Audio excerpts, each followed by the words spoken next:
Hello everyone, my name's John, This is Rusty. and welcome to the second episode of the Purple Curtain podcast. In this episode, which is the first part of a two-parter, we're going to be looking at tea leaves and examining animal entrails and calculating the movement of the stars, and we're going to try and figure out what the future holds for Nogizaka 46. Because we live in a bit of a cursed timeline, this first part is going to be about possible reasons why the future for Nogizaka 46 might not be quite so bright.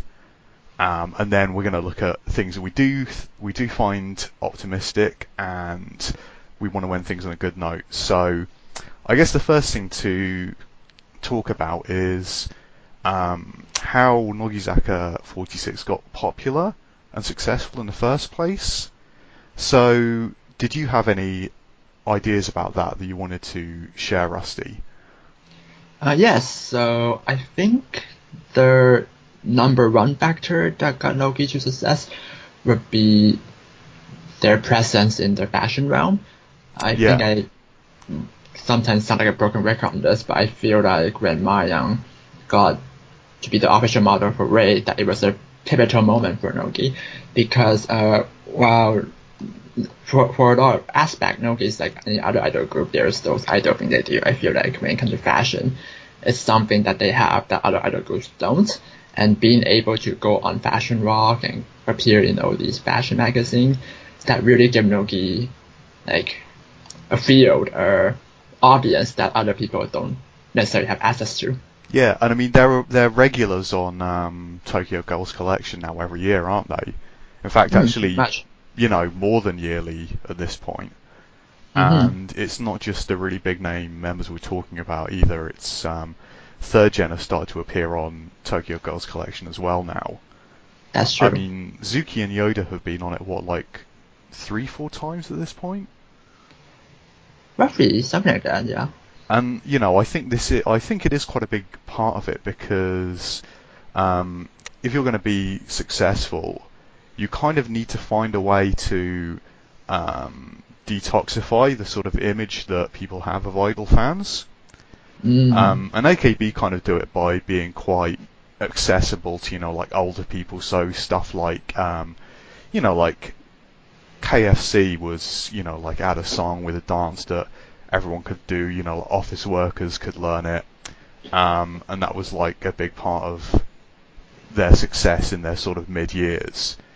And I think Nogizaka have sort of done the same thing, but in a very different way, by sort of, like appearing in fashion magazines and shows and stuff, and kind of appealing to girls and young women in a way that I kind of think mainstream idols struggle to.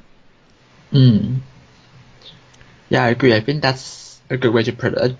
It's much harder for, let's use AKB as an example, to appeal to Joshirotas, to appeal to people who are maybe more conscious about fashion and maybe don't have an interest in idols in general. But if you are interested in fashion and you look at this magazine and you see these people who are very pretty, very charismatic, and doing fashion, that's a potential gateway into being an idol fan. Yeah, I mean, it's not just a case of like turning people into wotas as well. It's kind of a way of sort of like signaling to people, if they don't really care about idols that much, it's still normal and cool to buy one of the Nogizaka singles, even if you don't really end up being the kind of fan that we are.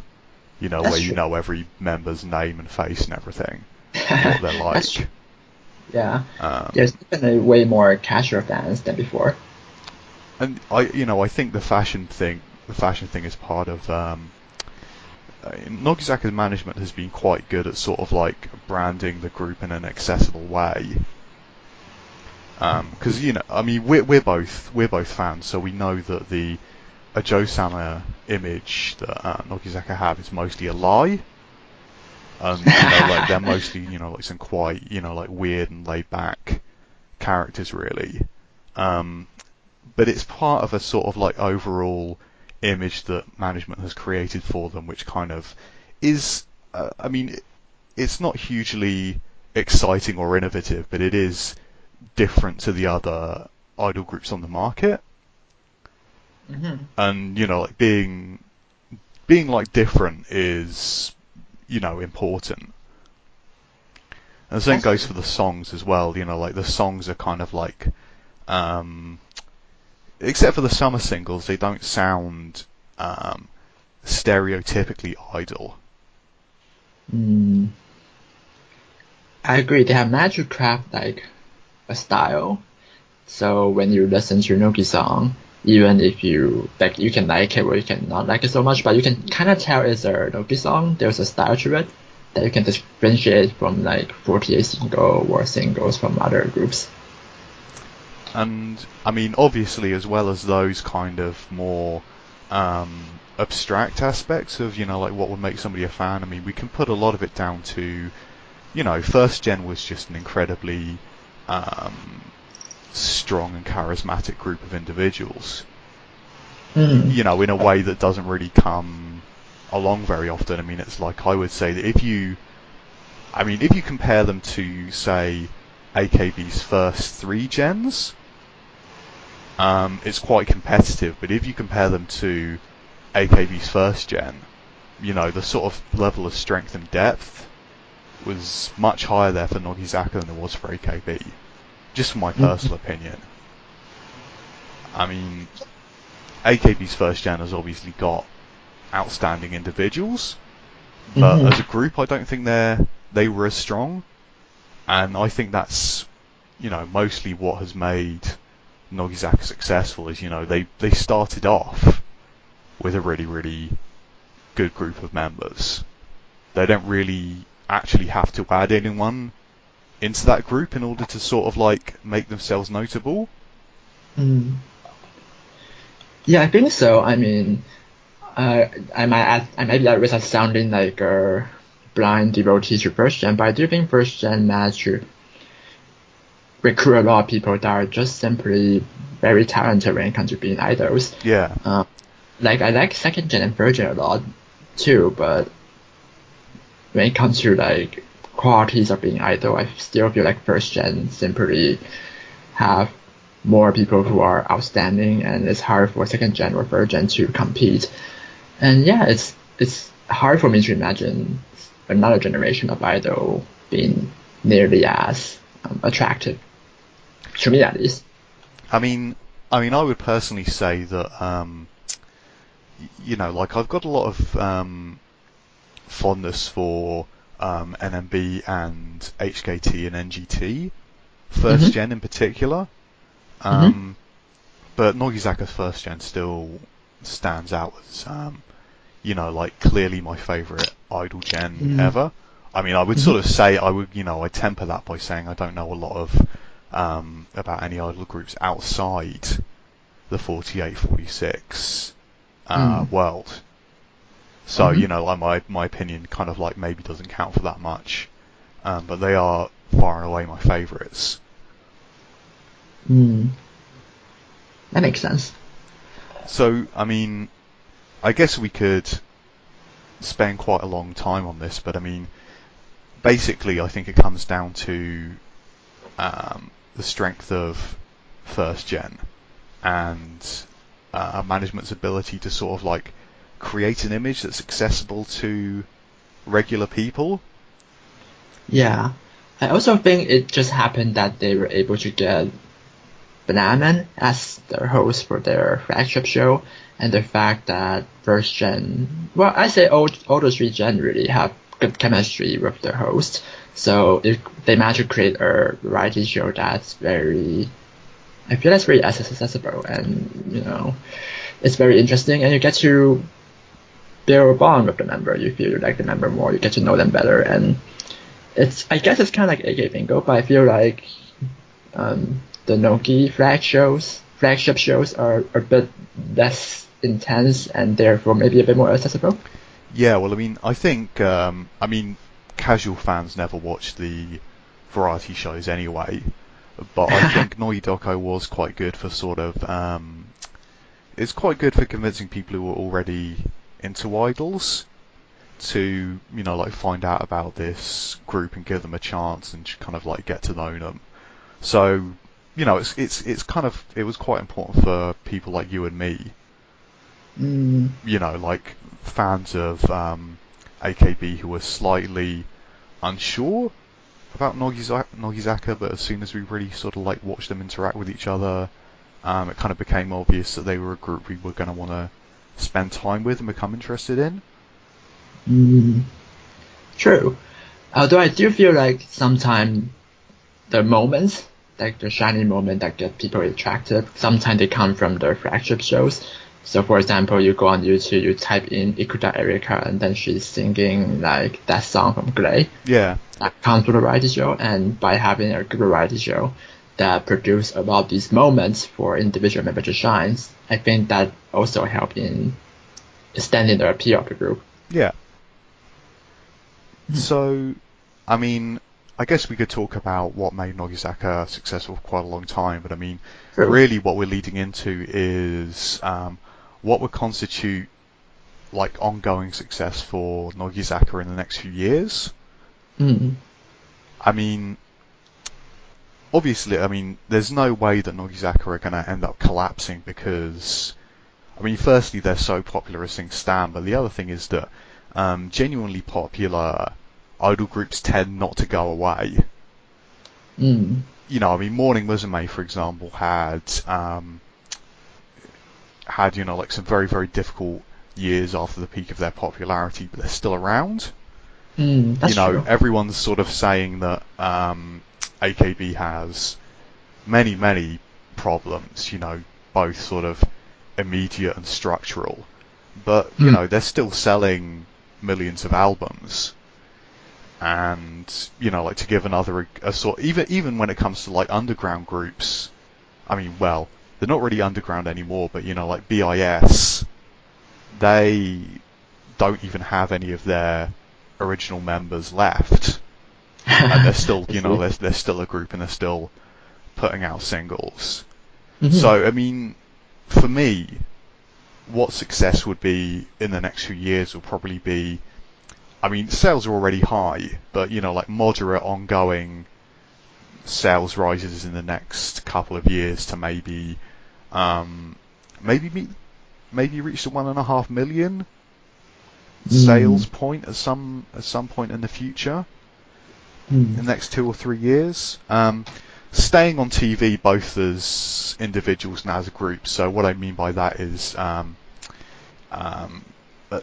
example, we've got like Kazumin going on to things like High School Quiz.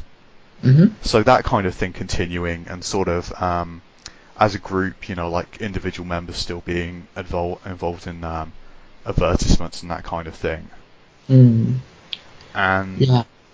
And sort of like when it comes to their rivals, continuing to outsell Kayakizaka and to no, I've got a reason for this.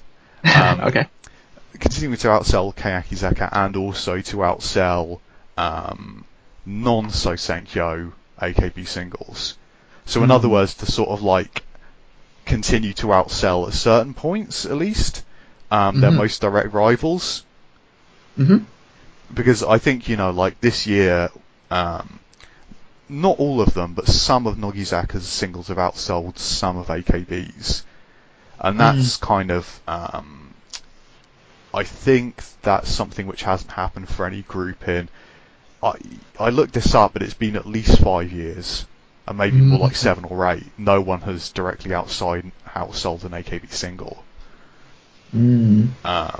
So that's a big deal.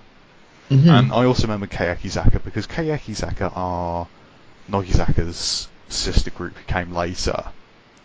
And I think that if they fall behind them at some point, it does sort of like, it would make people ask questions about like what their position is in the idol world. I think it's pretty obvious from the way things are set out at the moment that Sony want Nogizaka to be the most popular idol group in Japan. So, like in an ideal situation, we'd be here in 5 years with Nogizaka still arguably being the most popular idol group in Japan. Whether or not we'll actually get there is debatable, but I kind of think that, those three things I set out, like moderate sale rises, remaining in the public eye, and continuing to outsell AKB at times and Keyakizaka, would be kind of like the minimum that would constitute success in the next few years. What do you think? I agree that remaining in the public eye would be something that I would consider a need to be considered successful. I'm not sure about a moderate sale rise. I feel like with people graduating and sometimes popular member graduating, like Nanase, it can be very hard to have moderate increase in sale. Of course. Well, I mean, I'm not kind of like imagining that they'll reach 2 million or something, more kind of like staying around the same point they are now, but with the sort of like, obviously like single sales oscillate. I would kind of like say that maybe like the high point of singles in a particular year being slightly higher than the high point now would be good.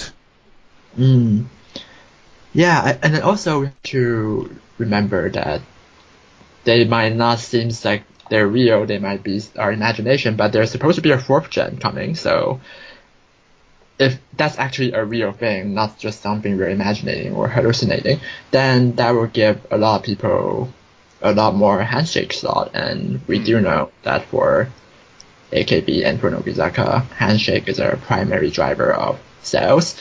So if there's a fresh batch of recruit from 4th gen and they are at least as good as 3rd gen, then that can really make the goal you just talk about, the moderate increase to like 1.5 million maybe even. I think that's possible with the new gen of attractive recruits. I mean, Synchronicity was like about 1,300,000, so 1.5 million isn't an impossible goal, I don't think. That's true. But yeah, I mean, that's kind of like what I think would constitute success within the next, I don't know, like 2 to 5 years. It's kind of like vague because, we don't really know how long things will last the way they are now. And I also kind of think that if we project too far into the future, we're going to end up talking about new gens coming in, hit songs that we just don't really know anything about. So, like I'd say what we're talking about here is probably the next 2 or 3 years. So, sort of like moving on to specific factors, like will stop Nogizaka from achieving that kind of success. The most obvious one is, like the recent news we've had, which is that Nanase, Wakatsuki, and Nojo are all going to graduate. I believe Wakatsuki and Nojo are going to graduate within the year, aren't they? And I think Nanase, I've kind of read conflicting things about, but I believe is going to stop being a member of the group this year, but had some unspecified activities in 2019, which kind of seems most likely to be either Kohaku or her graduation performance. Yeah, I think, it was something weird from Nanase that she's going to mostly cease being a member by the end of the year, but since the grad concert might take a while to organize, I think the last thing in 2019 for her with Nogi would be like a grad concert or something. So, I mean, as well as that, I mean, Nanase is going to be... Nanase, I kind of feel like fundamentally can't be replaced in a sort of one-on-one basis, but, like there are members who can fill in overall when you sort of like consider the sum of the whole. But what's happening at the moment also represents like a bigger problem, because I've written down the number of graduates that Nogizaka have had over the years. So 2011 is 2 graduations, 2012 1 graduation, 2013 3 graduations, 2014 6 graduations, 2015 1 graduation, 2016 2 graduations, 2017 2 graduations, 2018, if we include Nanase, is 8. So this year is really sticking out, and not in a good way. Yeah. I mean, Nogizaka has been very resilient to graduations over the year, except for 2014. For people who aren't particularly big fans of Nogizaka, is the year second gen was inducted, and 3 of those graduations are basically just second gens who graduated after a couple of months. So that's why there's that outlier there. But yeah, 2018 has been a bit of a year of doom for Nogizaka on the graduation front. True. And I mean, to be honest, it feels as though Nogizaka kind of put off big graduation waves for a very, very long time. But now it kind of feels as though Nogizaka is just effectively being it's now subject to the same rules as every other big idol group. You know, like, members will graduate and continue to graduate in the next few years. True. Yeah, if you look at like our members in first gen and second gen, it honestly wouldn't be surprising if a huge number of them graduate between now and next year. Yeah. So for example, it wouldn't surprise me right now if Misa Senpai suddenly says she's graduating. Yeah. It wouldn't be surprising if Kana says she's graduating. And yeah, there's a lot of members like that. I mean, and it is a big problem because basically, I mean, Nogizaka kind of needs at least 32 members, because that's the 16 Senbatsu members and 16 Undergirls members. And Undergirls, they're very, very important to Nogizaka because they have their own, they've got their own B-sides, they have their own concerts, and people actually go and watch Undergirls concerts. And, you know, like, as far as I understand it, like, concerts are one of the big things for idol groups making money. And I kind of feel like without Undergirls concerts, it's kind of debatable about, I mean, we never really know what the sort of bottom line for idol groups is. You know, that reality is completely hidden from us, but I think without Undergirls concerts are going to contribute quite a lot. If Nogizaka can't have them, it is a big slice out of the kind of income. So I do think 32 members are genuinely needed. And at the moment, what we've got is 15 first gens, if you take away Nanase, Wakatsuki and Johnson.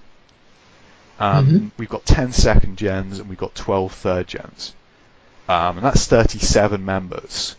So if we have another year like we had this year, Nogizaka will not be able to put out an entire Senbatsu and Undergirls formation. And that's assuming it's kind of like a standard 16 member Senbatsu as well, rather than the slightly bigger ones we've had in recent years. So yeah, 4th gen is needed, in my opinion. Yeah, I think, yeah, I agree that ideally we need to have 32 member and above. Although I don't think under concert is like, if they have like a bit less than 16, I don't think that's legal. If they want to, they can still go with like 14, 13 member under concert. Yeah. And yeah, I don't think the amount of member is the biggest problem. I feel like the biggest problem for Nogi would be that if any of their upcoming graduation is from someone that is like a pillar of Nogi when it comes to like their image, their organization, and their new batch of recruit is not able to be nearly as good, it would be a net lose, I guess. So for example, let's say Ikujiang or Mazun graduate in the next few months. I imagine it'll be very hard for the new members from 4th Gen to be nearly as good, even if there's like 3-1 replacement. There's 3 new members for Ikujiang, 3 new members for Mazun. It will still be very hard to replace their contribution in terms of variety, exposure, and just general appeal, I guess. Yeah, I mean, but I think I totally agree with what you just said. Mm-hmm. But I think what we're talking about here is we've kind of got like, it's not just a problem if the famous members graduate. It's also a problem if, I mean, as you said, you know, like we can have an Undergirls concert with 13 or 14 members. Mm-hmm. But, you know, if we start losing members beyond the point where we've kind of like got like a viable lineup, then we are seeing a genuine problem. I mean, that's something which happened to AKB in the last couple of years. Mm-hmm. You know, where the AKB, like the Team A, Team K, and Team B, actually dipped down to the point where some of them only had like 7 or 8 members, and they had to start like cancelling, or just sort of like massively reducing the timetable of theatre shows, because there just like genuinely weren't enough members to sort of like scrape together a team. And I think that's something that Nogizaka definitely wants to avoid. So I would say that 4th generation is necessary in 2019. But as you've also kind of alluded to, 3rd gen kind of like came along and were inducted at a time when they still had significant support from all the famous members that Nogizaka's ever had, pretty much.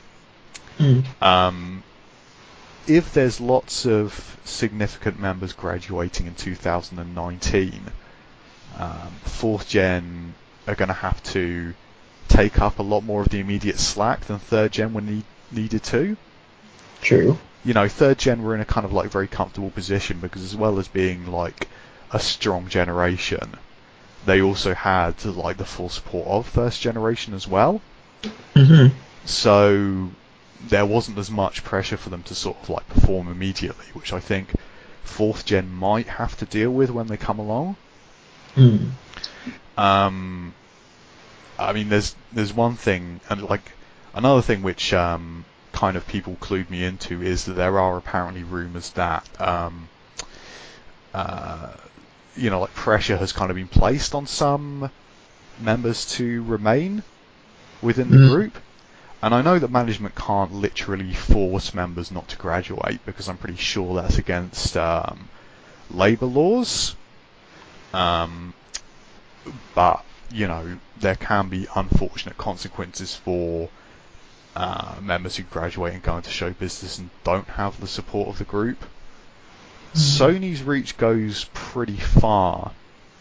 So we might have a kind of situation where there's been some members who've kind of wanted to graduate through a couple of years, and if they're going to sort of like leave at the earliest possible opportunity, that's not good for the group.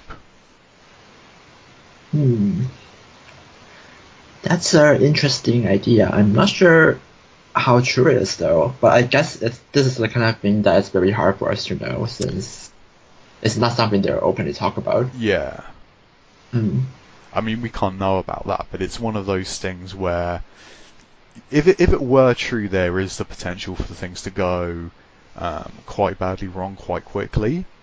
But I mean, talking about who's going to graduate, you know, like I'd like to go into that a bit more deeply because, I mean, I think there's 2 groups of, actually 3 groups of members who might graduate in 2019. There's members who kind of like were never that popular, and kind of like, like there's kind of like the risk they might kind of graduate because with third gen and probably fourth gen coming in, they're probably never gonna either get back their Senbatsu slots or gain them in the first place. And I'm talking about, like Maya, Kanarin, and Kawago. I think they're all quite big risk members because Maya's never even been in Senbatsu, has she? Correct me if I'm wrong here. I think she's been in one. Yeah. I think not. Yeah, I think all first gen been in one at least. Right. But those three, I kind of like think, management's never. Well, Kanarin probably was quite popular with management at first, but she definitely isn't now. And her and Kawago and Maya, I can't ever really see getting picked again, unfortunately. True. And to sort of like throw the net out a little bit further, I kind of feel like Hina, Sayu, and Yutan's places are all a little bit uncertain as well. They've all been in and out of Senbatsu, and I kind of think that the three of them kind of like aren't particularly favoured by management. So with another generation coming in, like their chances are going to be restricted. So that's kind of 6 members right off the bat from first gen who I'm kind of not really sure will last the next couple of years. That's true, and they're all kind of like veteran members who have been around for a long time. But yeah, exactly like you said, their opportunities are getting more and more restricted. Given the same space for Senbatsu, management is more than likely to choose third or fourth gen for the spot than first or second. Yeah, because I mean, especially when it comes to members who are in the third row, I think members who are in the third row are like particularly vulnerable because if management wants to take a chance with a new generation member, that's where they're going to go in. I mean, I might say that like because Yutan and Chima are both on Nogizaka, we'd probably see them resign from that first, I think. Because there's probably like contracts involved with that whole thing. So if they graduate, I think we might see it coming first. But those are the 6 members that I'm particularly worried about. Yeah, and Nojo was in Nogizaka, and she left that before she left. Yeah. The group, so it kind of was, I guess, a sign in a sense. Yeah, because I mean, I think that might have been what was happening there. Like Johnson had a contract with, like a contract not just with Nogizaka but with Nogizaka to make that show as well. And she might have sort of like, like mentioned to people sort of like running it that she was thinking of leaving the group, which might have led to the change of personnel on that. Because members who graduate, almost always say they've been thinking about it for a couple of years. Yeah, or maybe their contract with their show is up to that point, and she figured that's around a good time to graduate. Yeah, that's true as well. Yeah. Okay.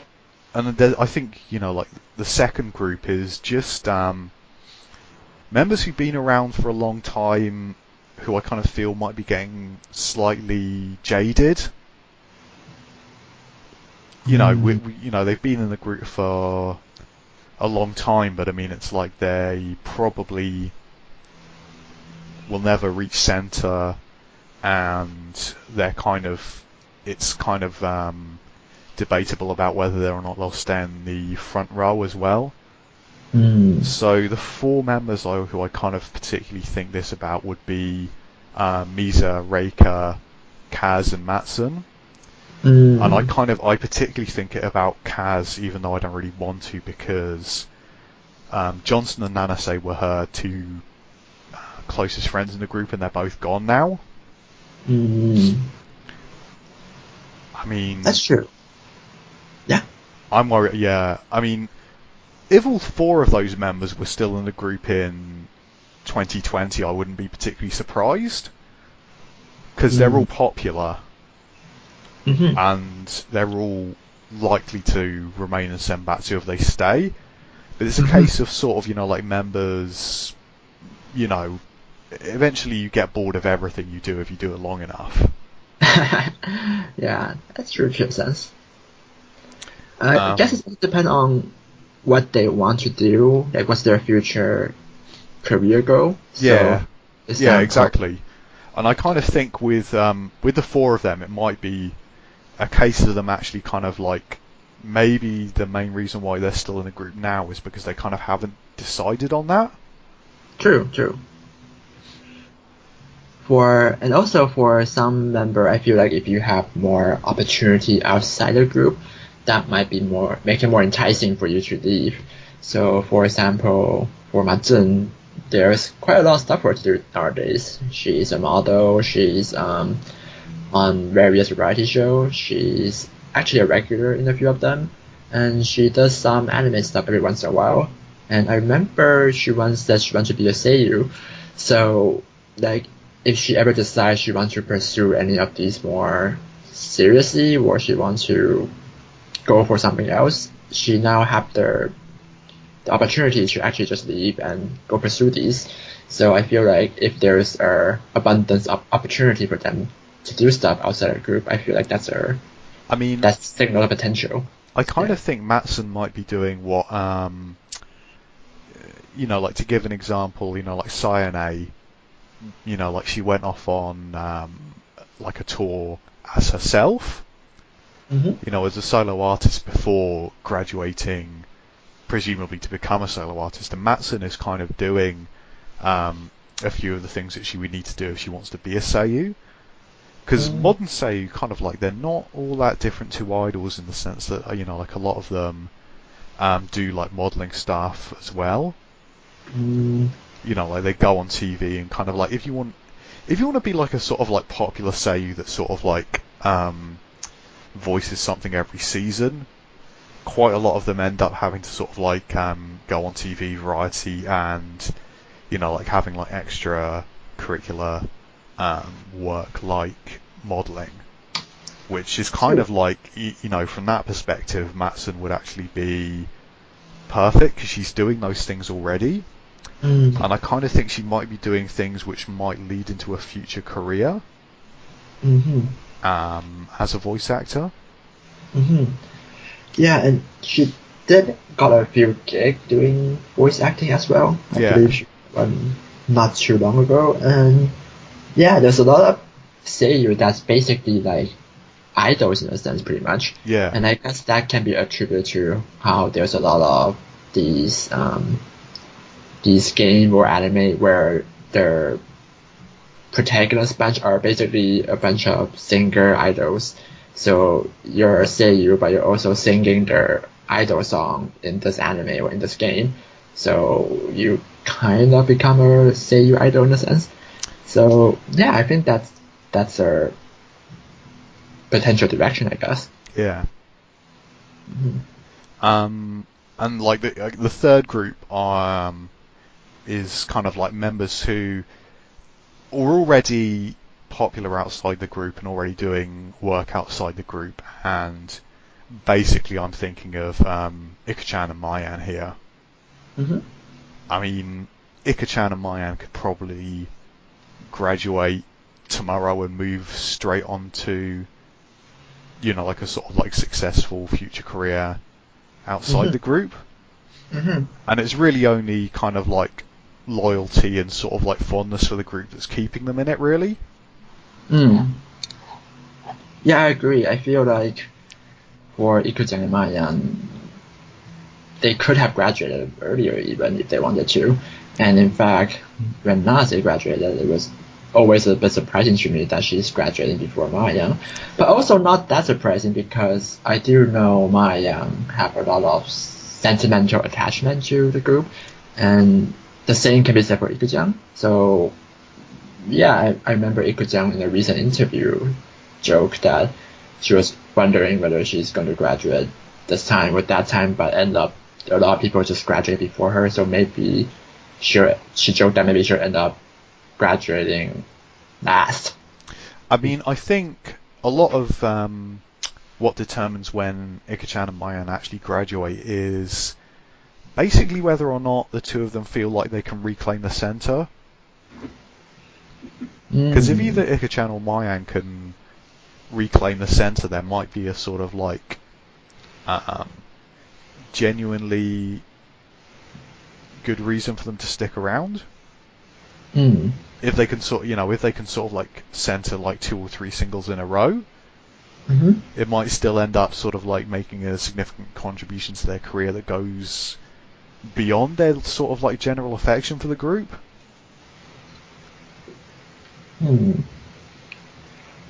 Because Ika-chan's only centered once, which is a travesty, really. Pretty much.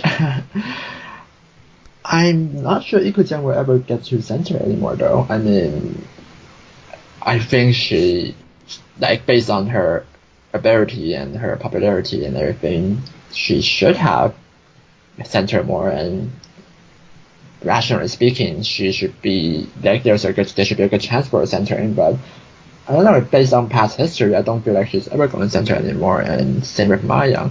So when it comes to career development, maybe Mayans have a bit higher chance since she's so popular and so recognized outside the group. But for Ikujiang, at least, I don't feel like when it comes to career development, there's that much more sense to her, like when it comes to centering again. So if that's the consideration, then it doesn't make a lot of sense for her to stick around. Yeah, but I mean, I think ambition plays a role as well. I mean, from the outside, we might kind of say Ika-chan probably won't center again. But, you know, if you put yourself in her shoes, it might also be, if it's something that she's kind of wanted over the last couple of years, now is going to be her best chance, really. I guess part of it comes down to how much she really wants that. Because if she doesn't care that much, she might just have the same view we do. But if she really cares, like, she might have sort of like been waiting for her chance for a while, and she probably isn't going to get a better chance than right now. That's true, I guess. Yeah. But the 3 members who I think probably will be in the group in a couple of years are Manatsu, Asuka, and Minami. And I kind of say that because Manatsu, I don't know why, I just have like a really, really strong feeling that graduation isn't something she's been thinking about over the last couple of years. And I kind of think she's like probably the most popular member who will never be able to center. That's true. But I think she also knows that. And I kind of think that if that was a deal breaker for her, she would have broken the deal long ago. I don't know, maybe I'm sticking my neck out a bit too far, but I think Manatsu's gonna stick around. Yeah, I don't think like wanting to be center is honestly too big a consideration for many members. I feel like for Manatsu, she's enjoying the moment and she enjoyed being an idol. So I think, yeah, I agree. She gave me the vibe that she's going to stick around for a long while, and it'll be a bit more surprising for her to announce graduation compared to the other member we discussed. Yeah, because I think part of the problem with like Reika and Kaz are both less pushed than they used to be, whereas Manatsu is probably pushed about as much as she ever was. And I kind of think she doesn't have. I feel like Misa has like a sort of additional frustration in the sense that like management has clearly never fancied her. And I kind of think that sort of like that the frustration of that is probably going to build up more over the years than it would have done for Manatsu. I think so anyway. And Minami is kind of like still about as popular as she's ever been, and she's still young.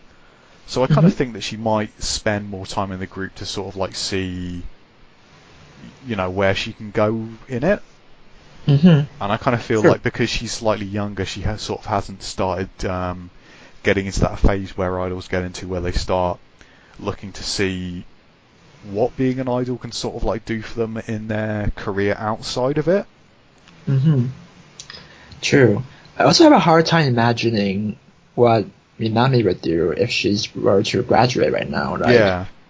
It would be a lot easier for me to imagine Manatsu, Maya, Ikujan, Matsun, like imagine what they'll be doing if they graduate right now, but it's a bit harder for Minami, so I feel part of it is just like there's no reason for her to graduate right now. Yeah. And I mean, I think Asuka probably will end up being the center, or like the most used center for at least 2 or 3 years.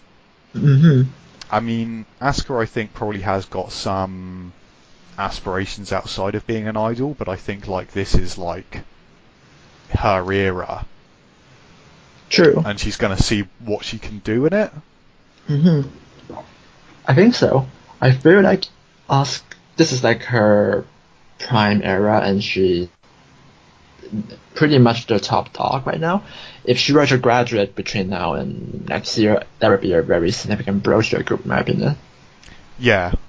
I mean, like, I think we basically said this in the previous episode, but I mean, Asuka, Mayan, and Nanase are kind of like, as far as I'm concerned, they're the big name members that connect Nogizaka with the general public. And I think that if they lose all 3 of them in the next couple of years, it's going to be really, really bad. True. Mayan's probably going to end up... Mayan, just because of her age and sort of like there's her sort of like image, her like profile outside the group, I don't think... I mean, we might have Mayan still in the group at the end of 2019, but probably not 2020, I don't think. So they really need to keep Asuka in. Yeah, like Asuka's the youngest of the 4, and like there's expectation for Mayan to graduate, for Ikuchan to graduate, but I feel like that expectation is a lot lower for Asuka, and Asuka's being considered the rising star pretty much. So if you have a rising star graduate, it really does throw everything into a chaos, because I would think a lot of them be planned around this concept, right? Yeah, I mean, you'd think so, wouldn't you? Yeah, I feel like Asuka's also, I mean, she doesn't look like it, but I feel like she's also someone that get along with everyone and actually get along very well with her co-highs and she gets on really, really well with especially the 3rd gen members, doesn't she?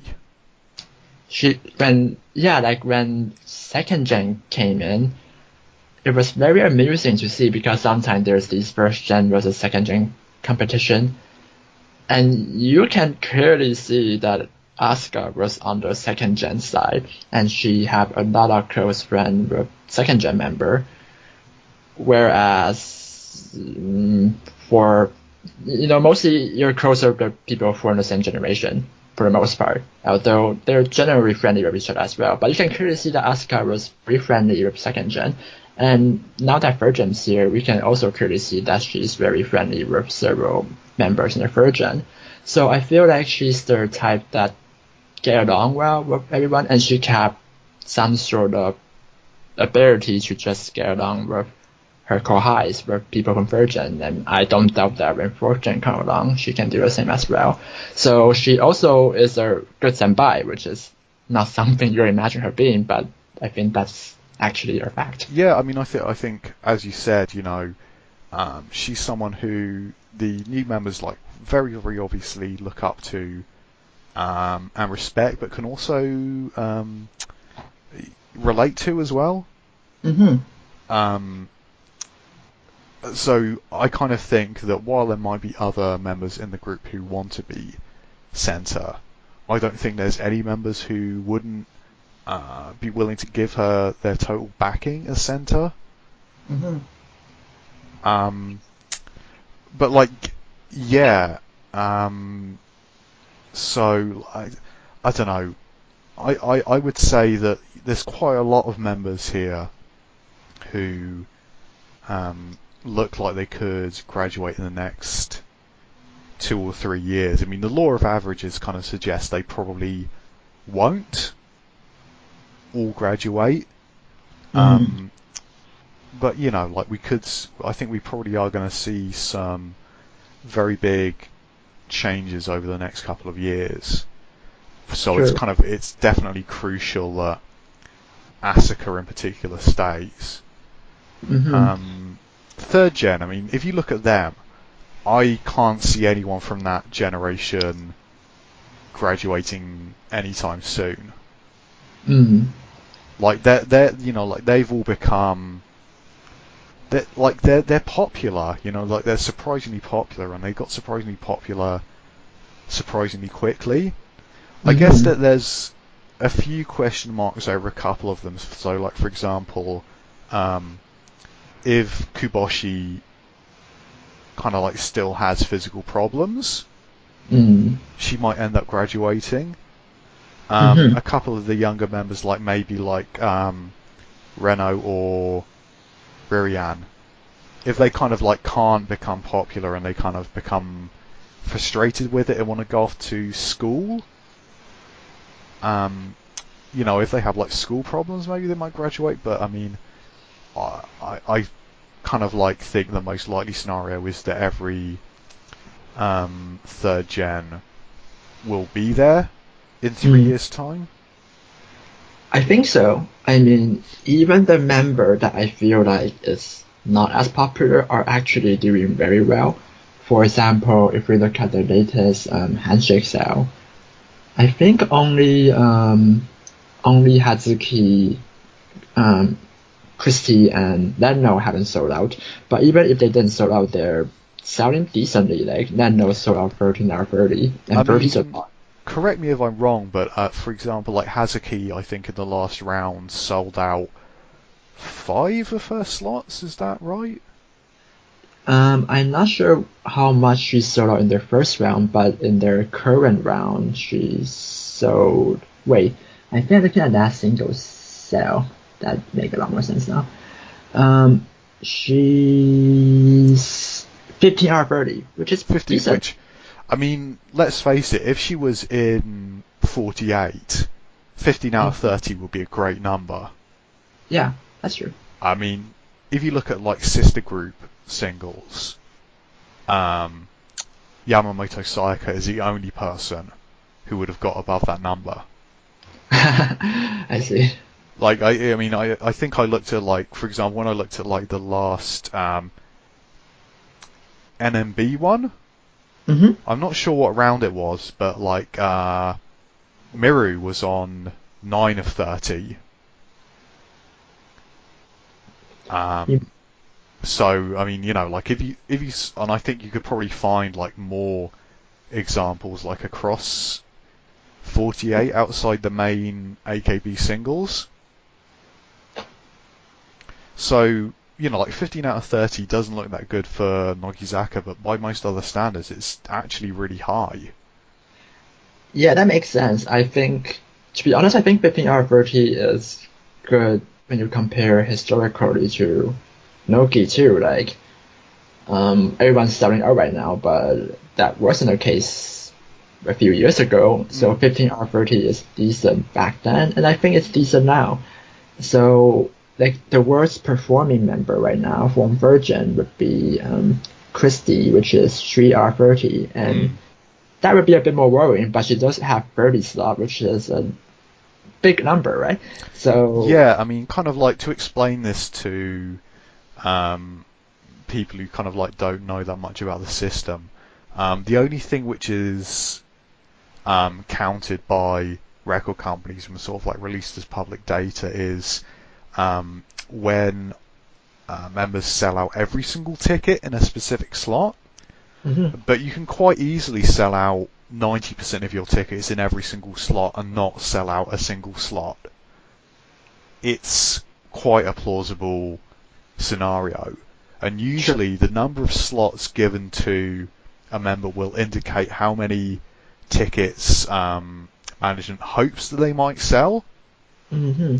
So, I mean, if you get given 10 slots, that's what management thinks you can sell out in the best case scenario. If you're given 30, it doesn't indicate that management expects you to sell all 30 of them. But what it means is they expect you to sell enough that even if you don't sell out that many slots, you'll still be selling out a certain amount of tickets in every one of those slots. So if, for example, you were given 30 slots and management thought you could sell out 70% of the actual physical tickets, that could still end up not being that many slots because you're not actually going to sort of like reach the threshold in any of them. Yeah, so if, let's just say Rustie is selling like 80% of each of those slots, that's still decent, but we have no way to tell. Yeah. And one funny note about how we know whether they sold out, we simply know whether they sold out a slot because we can't book that anymore. So we just say, I'm trying to buy a handshake ticket for Rustie, and I know for the events on January the 6th, the first slot, I can't buy it anymore. Then I know she sold that out. So that's how we know whether a member sold out a slot or not. So that's why we can't know whether for those remaining slots, whether she already sold out 90% or even just one ticket for that slot, because we only know we can book it. We don't know whether how many tickets is actually still available from that slot. So it's an interesting thing. So yeah, I mean, having spoken about first and third gen though, I want to talk about second gen's future in general, and why kind of like second gen's future kind of like looks like it might be a bit of a problem. I mean, because I want to give respect to second gen because I mean the second gen members we've had have been part of the group for half a decade, and they've never really got much of anything. In general, yeah. And they've been, they've been incredibly loyal to the group, but I kind of think that they're that can only ever stretch so far. And we've got 5 members in second gen who've never been on an A side. Like Karin, Junna, Kotoko, Renachi, and Miria have never been on an A side, and with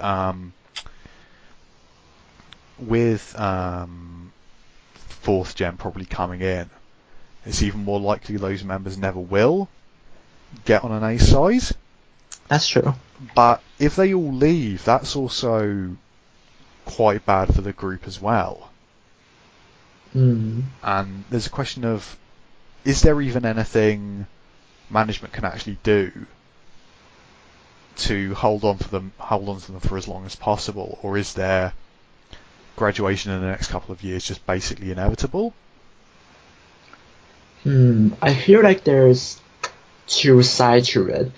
One is that when it comes to like development as an idol within Nogi, their space bar a few successful members is very, very limited indeed. So the exception I'm thinking of is Miona, Maichun, and maybe Kijang, Ayane, and maybe Lanze. Yeah.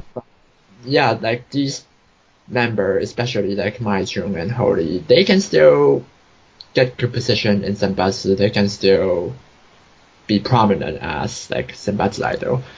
But I feel for the most part, their upward mobility is very, very restricted, and with fourth gen coming in, it'll be very hard for them to compete. Yeah, well, However, yeah. Sorry. Okay, I was just saying, on the flip side though, I feel like, surprisingly for probably most of them, there's some sort of like job outside the group that they're doing that's rather steady. So for example, for Nanachi, she loved history, and because of that, she was able to go on this show that talk history, that do history quiz several times now. For Juna, for example, she's doing quite a few musical performance, and it seems like she's pretty good at it, so she's getting back to do more of these. Yeah. Kajin was doing that shogi thing. I'm not sure if she's still doing that right now, but she did that for a long time at least. So that's something that was clearly a career path that not a usual idol would get, but something that developed for her.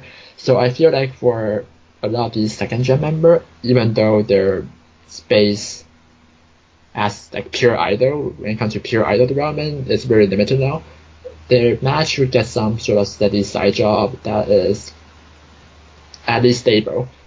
Yeah, I mean, this is one thing to sort of bear in mind. I mean, we're coming from this from the point of view of fans. Mm-hmm. So, I mean, like, I actually am incredibly fond of second gen, and I much prefer it if they stay in the group. Mm-hmm. But as you said, I mean, it's kind of like a lot of these members do actually have something to look forward to if they graduate.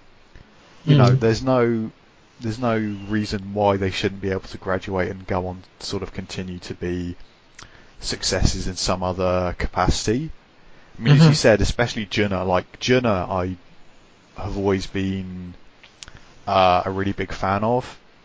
And I kind of like every single time the Senbatsu comes out, I am sort of hoping that her name would be in it. But as you said, you know, like, she's kind of found herself appearing in more and more musicals over the last couple of years. And if that's her future, you know, like, for her, that's a good thing. True. But it's just, you know, like, as a fan, I would love to see her and Renachi in particular on a single. True, I would love to see them in the single as well. I think when it comes to your question earlier about what management can do for them, I kind of feel like, unfortunately, that's the wrong question. The correct question is whether management even want to do anything for them as a whole. Because I feel like, well, I mean, obviously the timing was kind of gone by, but still, I feel like there was a lot of things management could have done for the generation as a whole to kind of give them a bit more chance to compete against third gen and fourth gen. But they decided that they're just gonna put their bet toward third gen, toward fourth gen, and that second gen is basically abandoned. Yeah, I think second gen is kind of like, you know, management at this point kind of really only sees them as a kind of like object lesson of how to not induct and promote a generation. That's true. Yeah, they learn a lot from second gen's failure. I mean, not their failure, but their failure to induct them into the group. Like the way they kind of hostilely airdrop Holy and second gen, and the way they made them Kankyusei, which is a really, really dumb idea. And the way they have like a share block thing, that was also a very dumb idea. There's just so much abject failure of the way they handle second gen, and they learned that for third gen, and third gen's introduction was super smooth. Like the way third gen just kind of blended into the group, it was so successful. It's like there's no friction at all. Yeah. Compared to the way they conduct themselves with second gen. I mean, you know, like, as we said, it might not be over for second gen, because I think with, like Ranza and Ayane have both, like they've both been on recent singles. I kind of think that there is the potential there for them to sort of like carry on and become fairly regular Senbatsu members in the future, especially if first gen members graduate in bigger numbers. Like they might want to have, like members who've been around for, like a while. And I mean, I think Ayane in particular now is kind of actually really good and entertaining on TV.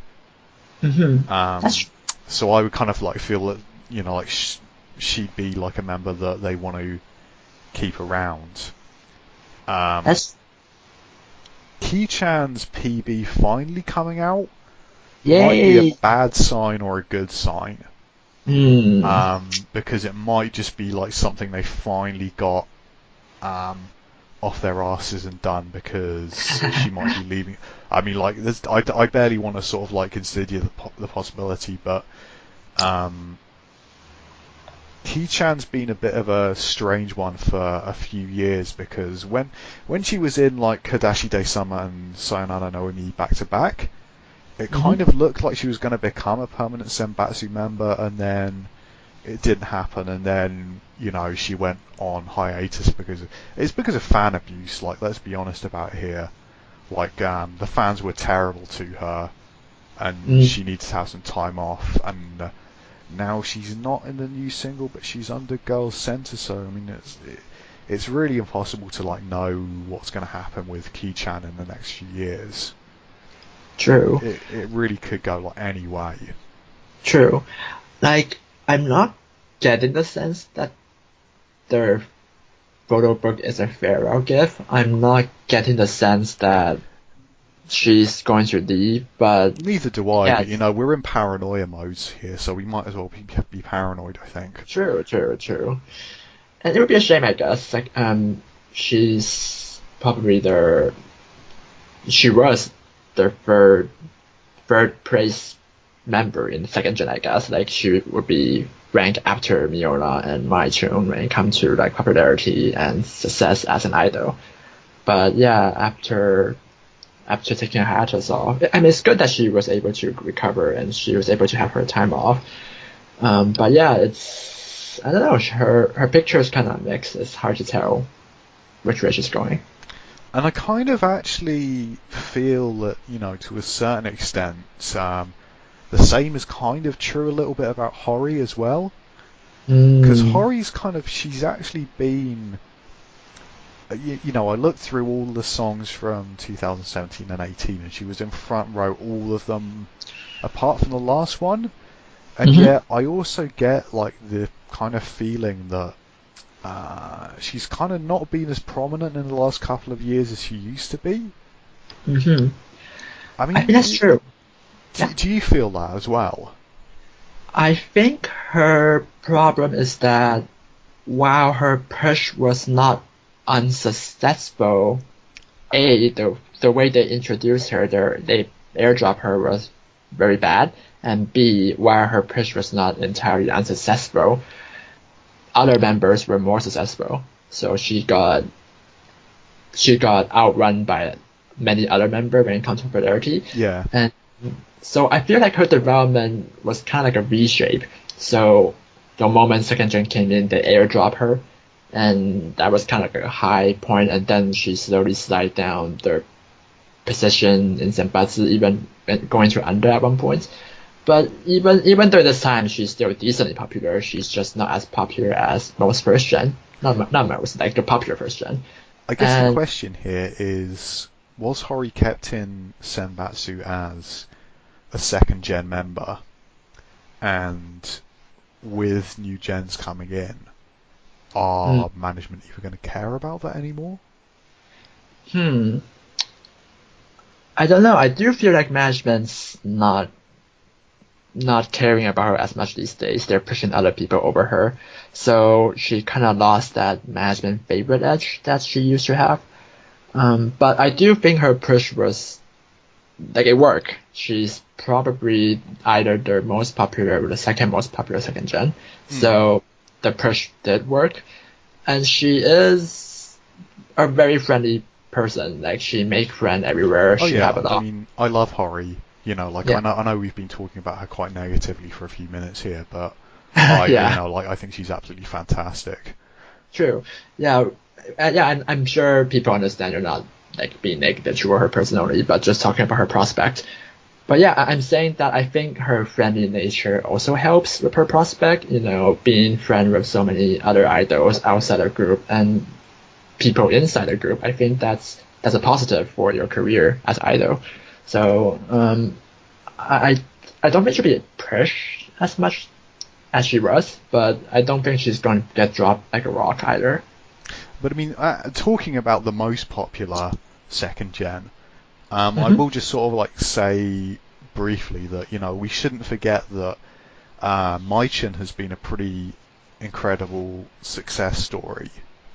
True. I mean, I think Maichin was never pushed even the slightest bit, and yet true. she's been in Senbatsu really, really regularly over the last couple of years.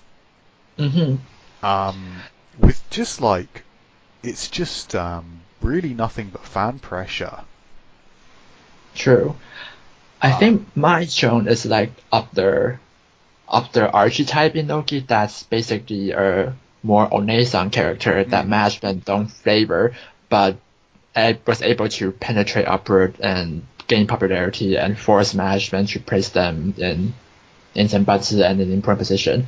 So other people like Maichun is Misa, and for Virgin is Umezawa. yeah, So yeah, they have a similar trajectory when it comes to their career. and I kind of feel like I mean Mai-chin is the oldest member in the group, but I think she's actually less likely to graduate than some of the other older members simply because Mai-chin had a real job. You know, she worked as a sort of like like as a low-level office worker. Mm, So she knows just how, because I mean, the employment market is not kind to those people. mm, Like women who have to work in offices have to do the most boring jobs, work really long hours, and have virtually no prospects for employment. And being an idol is quite difficult, um, but it's actually rewarding in the sense you can sort of like see some kind of success for what you're doing, mm-hmm. and it's not really, really boring. True. Um, which is why I actually think my chin will stay around True, I agree. maybe like until she's almost bordering on 30, just because she kind of like is the person who has the most reason to kind of like compare what she's doing now to what she might have been doing and sort of see the positives in that. Mm. Yeah, my tune give me the sense that she's enjoying the moment and she's not really concerned about her future. Mm. She actually has several psychic. I'm not sure if she's still OL anymore though. I think she might have No, she resigned. she quit. Like she quit a while back. I think it was actually when she got on the first on like her third single. Mm. I think is when she quit. Yeah, I remember she resigned like a while ago, but despite that, she has several side gigs, so she actually have like a very stable career right now, even if she's not going on Senbatsu and not going on show. Mm. And she's a regular on Nogizaka too, right? So Yeah. she have a pretty good position right now. So like I mean, we've talked about like the members. I think we should sort of like look at the songs as well. Okay. Um, I mean, I'm just going to quickly give my personal opinions about just the songs we've had in the last couple of years. Sure. Influencer. I thought that was a great song. Like it broke the 1 million sales barrier, which is kind of like a big. I mean, I think in a lot of ways, it doesn't matter that much. But I think it was like a big sort of like waypoint for the members they've been waiting for quite a long time. Mm-hmm. That's true. I think I think it's a great song, but it's also one of the few songs that I think has really kind of made some kind of impact on the public imagination. Like, I think people like remembered and would be able to like pick out Influencer. I personally really liked Nigamizu, but it's not the same kind of deal. I don't think, like, I think if you sort of like played a little bit of Nigamizu to, like members of the public, they wouldn't recognise it. And I also kind of feel like it had a significant body of fans who weren't that into it. Not a majority, but sort of like a, like a significant proportion. Itsuka Dekiru, I think, is kind of like where you start seeing things being a little bit worrying, because it's not a good song. And the sales went down for the first time in like ages. True. Synchronicity, I think is a very good song. It's also like you see a really big gain in sales for it. It's funny because I kind of feel like it's not as like unique as Influencer. But I kind of feel like it sold so many copies that people must be able to recognise it. But I kind of feel like, again, even though it's a bigger seller, it's kind of like not as notable in a lot of ways. I will say though that it had some absolutely brilliant B-sides. Like nearly every song on that single was like a really strong song. Which is actually why it's like, overall it's actually my favourite single if you like put on all the songs on that single. Jiko Shude Iko. I don't think that's a great song either, because it actually sounds a little bit like Hadashi Day Summer Part 2, but not as good. And yet it still ended up outselling every single except Synchronicity. So if you kind of think about it, that's still quite a positive sign. You can put out something that's not that good but still be able to sell. But I think one of the question which is kind of like on my mind is kind of like, are the songs kind of starting to actually sound too much like each other?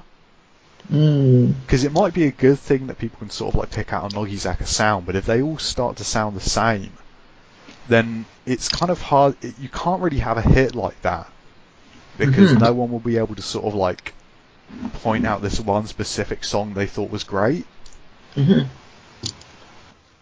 Okay, so yeah, I do think the songs are getting a bit similar. I think for me, at least, I think the better way to put it is that I feel like they're less memorable than before. So in the old days, I feel like Influencer was memorable. I feel like Saona no Imi was memorable. I feel like Inochi wa Utsukushi was memorable. But I'm not sure I can say the same about newer song, especially for coupling. I feel like coupling have definitely been becoming weaker and weaker. It's funny you should say that, actually, because I actually still enjoy quite a lot of the coupling songs. I think there's some quite like, I mean, it's not even just song quality, but sort of like songs which kind of stand out.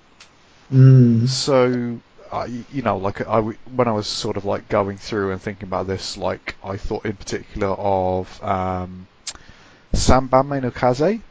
Even though that actually ended up sounding quite a lot like Nigamizu, but that's kind of like that song was quite unusual when it was first released on the single. And also Toki Toki Meki Meki like would be like, not, I don't think it would make a good choice for an A-side, because I think that people like wouldn't get it. But it's quite nice to have sort of songs like that coming up in the B-sides. And also the one which stands out most to me was Scoutman, which I mean, like, I honestly think that was a really great song, and I almost wish that that had actually been one of the A sides instead of like the slightly weaker A sides we got recently. Yeah, do you have anything else to say? Um, but again, it's kind of like if you've got like good B sides, is that also to a certain extent a waste of them as well? Yeah, that's true.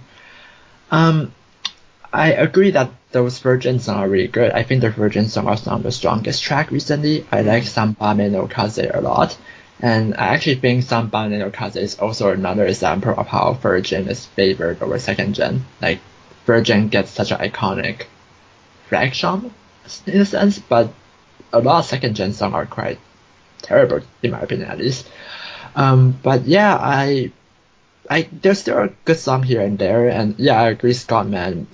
They should have taken a risk and make it an A-side at least. It stands, it's very different, and maybe it will be the breakout single. I think one of their shame, I think, one of the things that I feel like is very unfortunate is that Nogi never got a true breakout single. Like, Influencer might have been something that people remember a bit more, but I don't. It's kind of about halfway there, isn't it? Yeah, It's like Girls' Rule is kind of halfway there. You yeah, probably will find quite a lot of people who aren't Nogizaka fans who'd be able to identify it, but it's still not a kind of like crossover hit in the same way that, you know, like AKB had KFC and Heavy Rotation, and Kayakizaka had Silent Majority. yeah. Like, for the Sakamichi group, I think it's fair to say only Silent Majority was the true breakout single. Yeah, I mean, of all the 46 songs put together, it's the only true breakout single, isn't it? Yeah, like, there's a lot of good songs, but I think only Silent Majority is the one where, like, most people in the general public will be like, ah, I know that song.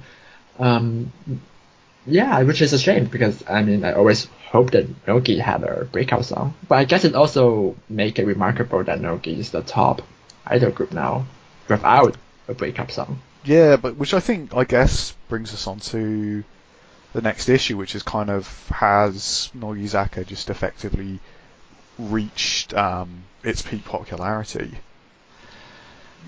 You know, because they are popular.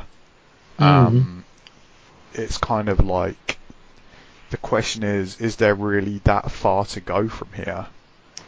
Will that ever be possible without some kind of breakout single? Which, you know, because Nogizaka have become more popular, I think the part of the reason why we're getting these slightly similar sounding singles is because people don't want to take any risks associated with them anymore, and that's very, very bad for ever having a breakout single, basically. true. I feel like barring something that's unpredictable, like either a breakup single or a fourth gen being really, really, really good, like exceeding first gen kind of good, which I don't think it's likely. But unless like these kind of things happen, I feel like what's more likely is a gentle decline because inevitably more and more first gens going to graduate. And while the new recruit might be as good and as charismatic as the third gen, I think it would still be irreplaceable, the graduation from the first gen. Yeah, So first gens for any group will always get a bonus because they're the ones that people see for years and years on end. true. Like, if some new fans going to go watch Nogidako, Nogichu to start getting into the group, they're going to see tons of Ikujang, Maiyang, Nanami, Mai Mai. And yeah, that's a bygone era, unfortunately. So, Yeah, yeah, which, yeah, sorry, you were saying? I mean, one thing which kind of like I thought was true, and you know, like I spoke with a couple of other fans who know the Japanese fan base a little bit better, is that, you know, there are quite a lot of hardcore fans who are kind of starting to leave the group for, you know, like they're kind of like leaving them for things like indie idols or whack or Stardust, or kind of like idol groups which can kind of like guarantee them, like tickets to either meet the members or go to see the shows, because Nogizaka is now becoming so popular in general that it's just become almost impossible to actually see them. That makes sense. Whether, like at a certain point the hardcore fan base would start to dwindle to nothing. And if that happens, it's kind of difficult to tell what will happen then. Because, like, there's probably enough casual fans in Nogizaka at this particular moment in time that it might not matter that much if those people leave. But when, the question is, what exactly can the group then provide to keep casual fans on side? Because if there's not big members, that might be a problem, because they're not going to make the same effort to find out about the new members. And if the songs aren't that great, then casual fans in particular won't bother to buy them. And if there really are, I mean, we're talking about fans leaving as though it's an established fact, whereas what we're really talking about is, like our empirical observation of it. So maybe they are, maybe they aren't. But if the hardcore fans do start to leave, where are they going to get new fans from? Yeah, it almost feels like there's a delicate balance between hardcore fans and casual fans. Like, keeping that balance was important for Nogi's success, but right now we're in a situation where a lot of hardcore fans are leaving, as you mentioned, to groups that are more accessible. Since Nogi is now so popular, it's hard to be able to interact with your idol. But also, on the other side, the casual fans are brought in because of these popular idols. So if these popular idols, Mayang, Nase, Ikujiang, were to graduate, and we already have a lot of hardcore fans that left, that kind of leave Nogi in a potential disaster situation where there's a significant decline in both hardcore fans and casual fans. And yeah, I think that's a potential scenario, and that's something that maybe Nogi should be concerned about. I mean, the question is kind of like, can they create another member that the public will recognise? Now, this is something they have done, because Asuka has sort of like become a notable sort of like figure that sort of like people will recognise kind of within the last couple of years. Like, Mayan was always pretty popular. Nanase became popular, but Asuka wasn't that known to people outside the hardcore fans of the group until fairly recently. So it is definitely something that can happen, and there are definitely members within third gen who have the potential to do that. Like I would sort of like say that I think in particular Zuki and Minimin could end up like that within the next couple of years. Yoda's kind of like a little bit harder to gauge, because Yoda is kind of like so incredibly cute that I wonder whether people who aren't Wota can relate to her. Yeah, I think it's harder for me to imagine Yoda being a casual's favorite. She feels more like a pure idol type. A bit like Nanase, but maybe less powerful. Exactly, but I mean, I also kind of think that Yoda's kind of really become incredibly popular with the hardcore fan base very, very quickly. So I kind of wonder whether either Minimin or Zuki could end up being like, like a member like Mayan, who becomes sort of like accessible to people in the public, whereas Yoda ends up being someone who's like Nanase, who the public ends up knowing because she's one of the faces of the group, but is probably slightly more popular with, like hardcore fans of the group than with people in general. Yeah, I, yeah. I mean, I think I'm not going to sort of like say that that's definitely what's going to happen, but I think there is the potential there for that to happen. No, I think that makes sense. I think that quite accurately describes what's going on when it comes to Yoda being similar to Nase. I think the best bet would be Umezawa. I think she have that era, I guess. She's had that appeal. She's the only young type of character despite being not the oldest member in Virgin. She's pretty, she's tall, she's not the cutie type, I guess. I mean she's cute too, but Yeah. that's not her character, right? I think so. I think if management wants someone to become like the next proto Mayan type, Mm. Umezawa is the best bet. Although I'm I not mean, sure they I, would actually push her though. I think we don't want to sort of like say that she's going to be like Mayan in particular, but I think she might, obviously because like when they debuted, a lot of people like said, "Oh, she looks like Mayan," and they've only chosen her for that reason. And I think it was kind of like quite difficult for her for a couple of months because of that. Yeah, I know what But you I mean. think she might end up sort of like serving the same role in the group. Yeah, yeah. Hmm. And I think Minimin is interesting because she's somebody who's sort of like pushed her way into that position, Hmm. like pretty much through her own effort. So because of that, she's got the support of hardcore fans. But I Mm. also think that um, like I think her personality is appealing to people because she's very well spoken. Hmm. You She's also know, very desirable. she's got the kind of like no one will ever be offended by her personality, but she's also like friendly and pleasant, and she's also incredibly stylish. Mm. And Like yeah. she kind like like she's got like a she's not just got like a pretty face, she's also got a very striking face as well. Hmm. So I kind of think that if they sort of like take her and sort of like push her as being a stylish idol, people will start to latch onto it. Mm.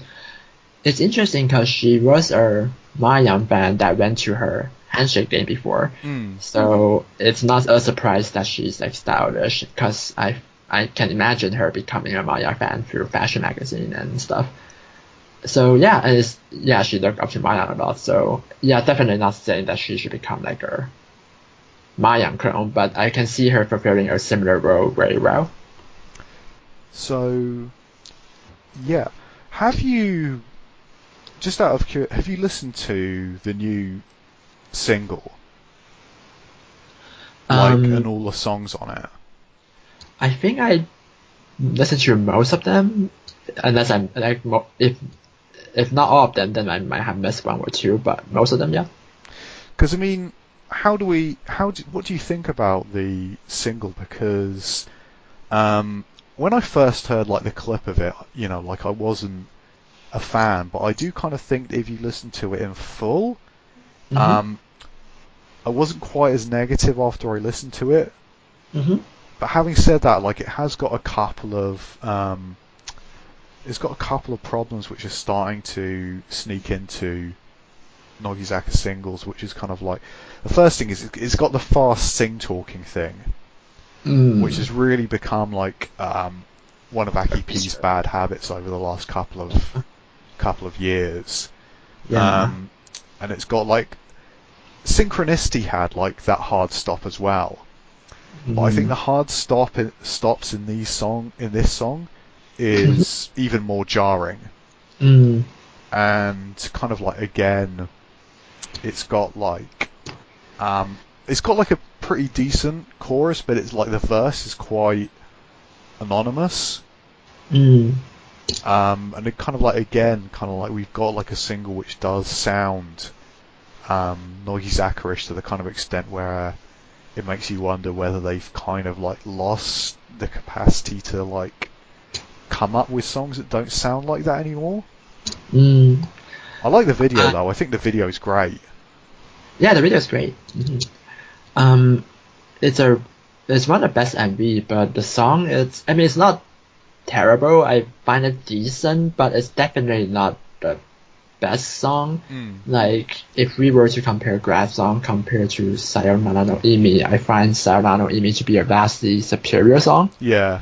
So it's a bit surprising really, because it's Nanase, which management do favor as well. So the fact that her graduation song is kind of lackluster in comparison to some other A-side is a little bit amusing, I guess. And on the whole, the coupling songs are like, they're decent, just like the A-side, they're decent, but I wouldn't say they stand out and are memorable. There's nothing that quite catch my attention and make me listen to them again and again. So the single is, as a whole, is a little bit weak for me. However, I am very excited about their bonus video, and I feel like I haven't been this excited about bonus video for a long time. The members ones. Yes. For example, a lot of the bonus video actually have songs, and to me at least, a lot of Nogi's best songs are actually in this bonus video song. And I always find it like all the America ones, pretty much. Pretty much. All America ones, instant classics. Like, I kind of wish we could just get Marika back as, like, I don't know, some kind of artistic director. I'm sure she'll be whatever she ends up contributing will be good. True. And yeah, pretty much. And I always find it a shame that Nogi never released an album that's simply just throwing all those bonus video songs. Like, Neika have a few good ones. There was one where she sang a duet with Misa that doesn't have much instrumental to it, which is a shame. And the fact that there's no actual recording version of it, that's a shame. Malika song, that's a shame. And right now we're seeing a lot of good song that unfortunately probably will never see a record version. I always thought it was their missed opportunity when they didn't just throw these songs into one of their albums, because that just sounds like a no-brainer to me, but they didn't do that. So, but yeah, for example, Yoda's, Umezawa's, Wakazuki's. Wakazuki is really good too. Like, there's several good songs in the bonus video this time. I mean, going back to the B-sides, yeah, I did actually like one of them in particular, which was Kokuhaku no Junban, which is Wakatsuki's graduation song. There are a couple of reasons. The first reason is that I like disco. Don't ask me why, but I do. I do like disco, and so I really like this song. But what I also liked is something which you were just talking about there, which is that all four of the members get like vocal lines of their own, and like they're quite raw, especially Manatsu's. Like, obviously. But personally speaking, like, I'm not one of these stan talent people. I actually like hearing people's genuine singing voices, and I'm quite open to most people's singing voices, really, as long as I feel that they're sort of like portraying the emotion inherent in the words they're singing. So I actually really, really like that song for that reason, and also because I love Ikuchan's voice, but when you listen to Nogizaka singles, about 20% of the actual vocals which aren't contributed by the backing singers is Ikuchan. You very rarely get to hear other members' voices on singles. So I actually really like that song for those two reasons. And I also gave it like a rewind, which is kind of like, is not that normal for me anymore. Like, I gave Scoutman a rewind. But, like when it comes to the rest of these B-sides over the last couple of years, I think those have been the only two really. So yeah, I actually really like that song. But like going back to the units, the sort of like individual PVs are great. Like I love the fact they still do those. And like you said, like I kind of wish they would release them as some kind of album, because I think it would sell really well. Because I think the fans really, really want those things, and they already exist. They don't actually even need to make anything. True. Yeah. So, I mean, my guess is I kind of think that this one will probably end up selling better than Chikochu de Iko. I think it is a better single. And, I mean, I think Nanasei's Graduation is bad for sales in general. We've been talking about this, but I think people will buy this single because of that. Because it's a grad song. Yeah, I think so. Or because of that, I think it might end up selling more than it would do otherwise. I think the conversation should help, yeah. I kind of feel like, because we're here making predictions, I might as well stick my neck out, and I think it's going to sell about 1,250,000 in total. In total, not after the first week. Okay. I think that's doable, considering that Synchronicity sold like 1.1 million in the first week. I think that's achievable. Yeah, I want to give a specific number, so if I get it wrong, people have the opportunity to sort of laugh at me and call me stupid, because but I mean, I'm gonna sort of round this off with sort of what I see happening with Nogizaka in the next 3 years. I kind of think we're going to come back in 3 years, and I think that they'll be in about the same situation they are now. Because I think third gen have the ability to go on and become almost as notable as first gen are now. But I think this is the crucial period for the group, because they need to find a way of keeping enough first and second gen members in the group whilst third and fourth gen mature. And I feel like this is something which will only be true if Asuka stays. I think if Asuka leaves in the next couple of years, Nogizaka will continue to be popular, but it will be downhill from this point. Whereas if Asuka stays, I think that they will continue to be popular, and their popularity will, well, maybe not their popularity, but the actual number of singles sold will remain steady. That's what I think. That makes sense, I think. So, should I also leave a prediction? Yeah. Well, I think what you said is generally agreeable. Roughly speaking, when it comes to sales, Nogi will be where it is right now, unless something unexpected happens, like you mentioned, if Asuka graduate or stuff like that. And Nogi can do better if something I discussed earlier happened, like either if fourth gen surpass first gen, not likely in my opinion, or a breakout single suddenly appeared and it attract a lot of attention like Summer Journey.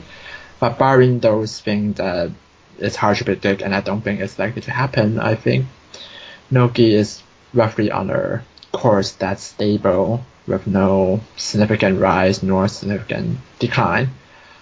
I do think one thing that I find interesting is how, I guess this will help Nogis stay in their stability, is that a lot of the Virgin is also getting to do fashion gig. And I mentioned how I think fashion is a source of Nogi's success and stability. So even if their first gen model are slowly leaving the group and graduating, if they can successfully make many of the Virgin into model as well, and they are decently successful at getting people to like them as their senpais, then yeah, I think that helped them in in charting their path and making the group stable and where they are currently right now.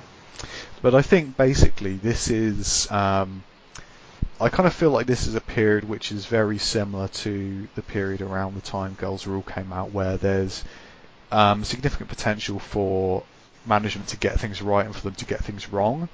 There needs to be a kind of like well-managed handover from first and second gen to third and fourth gen. And if they do things too heavily handedly and alienate those older members, there is significant scope for there to be a big problem there. But I mean, I think I'm fairly optimistic about the future, and I think you are as well. Is that? Yeah. I think, I mostly agree. I think I'll just say that while I have often been critical of management, I think one thing they did very well this time around is succession. I think a lot of the problem the other group we discussed is that they ran into a succession problem and it all goes downhill from here. I don't think Nogi have a problem with that. I think they learned from their experience when they airdrop second gen. Yeah, I mean, I think they've actually managed the first stage of this well, because the fans have taken to third gen in a really big way. Now it's a case of getting people who aren't fans to do that as well. Also, all like people who are fans but who aren't WOTA. The future of Nogizaka doesn't mean that much to them. Yeah, people who are not true fan, I guess. But I think, to sort of like conclude things, I think, we had a fairly kind of like negative episode with maybe a slightly optimistic end, but next week is going to be pure optimism. Like, what do we sort of see in Nogizaka now that we think is going to continue in the future? Look all the positive things. So we're probably going to look at third gen in particular quite a bit there, and the sort of potential for fourth gen, and basically we'll also be able to see what happens with the singles, so we get to see whether my prediction was in any way plausible whatsoever. So that might be quite fun for people who don't like me who are listening to this. But yeah, so look forward to that next week. Future of Nogizaka, nothing but optimism. So that's going to be goodbye from me, John. And from me, Rusty.